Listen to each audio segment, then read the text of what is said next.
Now, you may have noticed when we've talked about the mechanisms and when we were talking about Markovnikov's rule that the intermediate in these reactions is a carbocation. Now, if you remember about carbocations, it's possible to have rearrangements during a reaction. And so, if we're forming a carbocation as part of our reaction, like we're doing in, say, an SN1 or an E1 mechanism, we're also forming them in electrophilic additions. So it's possible to have rearrangements there too. So let's just examine a couple of examples of some rearrangements when we're doing electrophilic addition. So we'll notice here that we have this terminal alkene, but it's next to a tertiary carbon. So this is just ready to have a rearrangement. So we'll pick on our favorite acid here. Maybe in the next one I'll choose HBr just to mix it up. So we do that, and then we'll form this intermediate. I'm just going to go ahead and draw in the hydrogen just for emphasis there.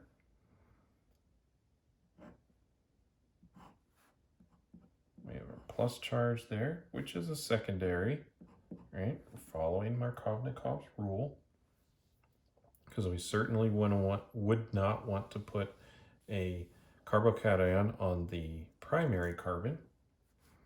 And then it is possible, and in fact does happen a significant amount, for our chlorine to go ahead, or chloride to go ahead and coordinate and form this product with the chlorine here.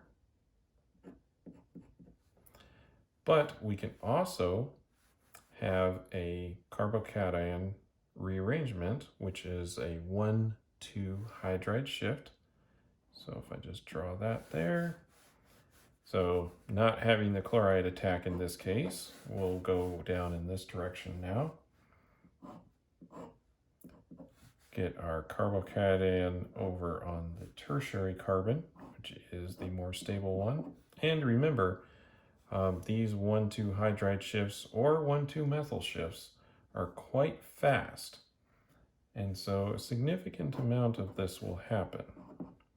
Now we still have our chloride around, but in this case, it gets to attack that carbon. And now we have a different product. Chloride has been located over on this carbon, which initially was not part of that double bond. So in this case, we'll actually get both products. And that's one of the downsides for when we're moving through a carbocation, is the potential for a rearrangement. Yeah, in some cases we may want that, but we just have to be aware. I should also mention that it is possible to have a 1,2 methyl shift. Right, so let's just look at an example of that. So we're going to go ahead and change our acid for no real reason other than why not. So we form our intermediate, which is our carbocation. We still have the methyl group in that position. Added our hydrogen out here because, again, we really don't want to put the carbocation out here on the primary carbon. But now we're going to go ahead and do a 1,2 methyl shift, which will then form this intermediate. And I'm just drawing the one where the shift does occur and not the product where we just have coordination here. So now we've got our methyl group shifted over to where the carbocation was. And we'll have some bromide here from when we made it over there. come in and attack that carbocation and form our product that's undergone a rearrangement. So now we've put our bromine here, and we've got our hydrogen that we've added before.